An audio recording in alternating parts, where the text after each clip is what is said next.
My name is Archer Meyer, and I live in Hardwick, Massachusetts. We're about 10 minutes from the Quabbin Reservoir, which is Massachusetts' largest body of water.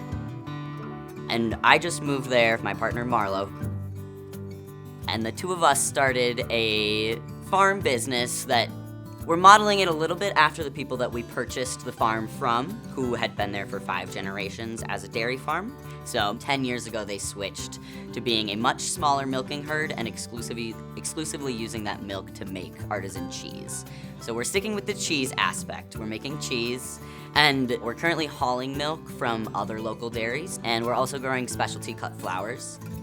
Currently, we have about 1/10 of an acre, but it's very intensive growing. We also have 2 cows that we'll be breeding this summer.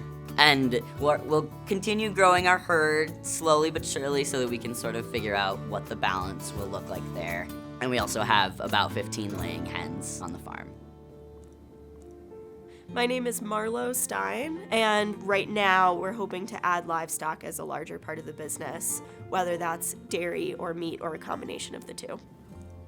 The previous owners, clearly their land ethic and their care for that space was unbelievable. But as they were starting to get older and looking to retire, it's a big property, so a lot of that kind of management day-to-day didn't quite keep up.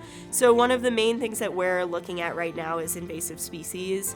A lot of our pasture is getting encroached on by a lot of invasives that make it really hard to imagine at least cows grazing on it. So right now we're looking for a lot of kind of how to reset the property and potentially use hedgerows and different native species to kind of fill the space that those invasives were taking up. You can talk to other farmers in your community who can offer mentorship. That's on the farming aspect. It's much harder to find mentors who are farming who are also interested in conservation and who are actively pursuing conservation practices.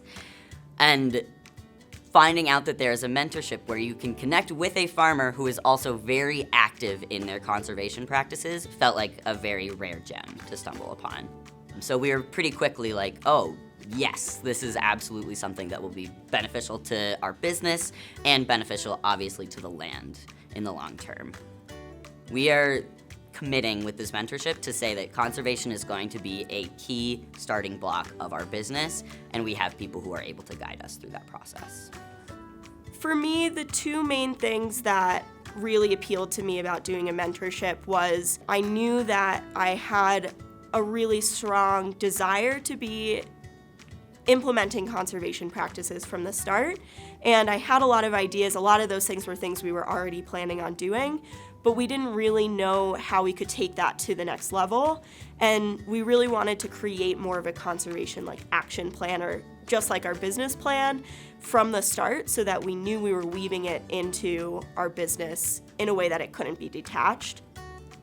It has been such a treat to actually meet Ron and his wife Donna face to face. He obviously has immense experience in his field, where we are thinking about the possibility of milking up to maybe 15 cows. He's milking 700 cows. And so it's really exciting to get to work with somebody who is on such a scale that we would never have the capacity or interest to reach, but who has so much of the knowledge of conservation at that scale. 3 cows or 3,000, it really doesn't matter. They're still cows. The problems are the same. They might just be bigger. The questions are the same. Yes, I don't think size matters at all.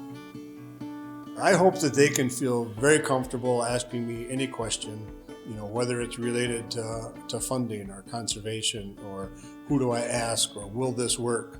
Maybe I have to point them to somebody out there, but I hope that they see me as somebody that they can talk to or pick up the phone anytime. I have a 28-year-old daughter, I have a 24-year-old daughter, and we have debt. We built a new dairy facility and we have debt. And their tunnel vision is making a profit. And even on my own farm, I have to constantly remind them of the bigger picture, the long-term view. And imagine how hard that is if you're underserved, or you're working on marginal land, or if you're in even a worse economic place than they are. imagine that tunnel vision to just make a profit or to just put groceries on the table, and conservation gets kind of pushed to the side. All I can tell you is I've got 50 years of what I know doesn't work.